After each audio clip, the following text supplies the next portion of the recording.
I servizi sanitari nel veneziano a rischio a causa della gravissima carenza di personale specialistico a fronte delle autorizzazioni concesse dalla Regione, insufficienza che arriva fino a quasi il 10% per medici e infermieri. È proprio così, a fronte di 432 autorizzazioni che la Regione ci ha dato come azienda 3 Serenissima al 31 dicembre del 2018, ne abbiamo soddisfatte una piccola parte, ne abbiamo soddisfatte 150, ce ne mancano ben 279.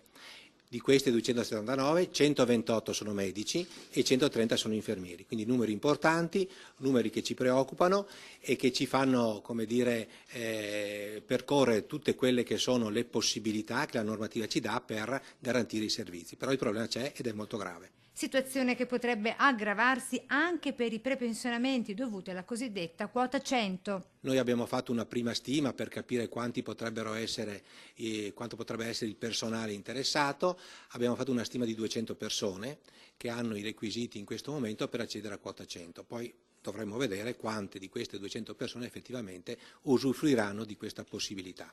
Ecco che allora l'ULSS veneziana corre ai ripari per garantire i servizi, assume a tempo determinato i medici liberi professionisti, cioè non dipendenti dall'azienda ospedaliera. Di seguito i settori con le maggiori criticità. L'anestesia e rianimazione. Poi abbiamo dei grossi problemi con il pronto soccorso, dei grossi problemi con gli ortopedici, con i radiologi, con i pediatri.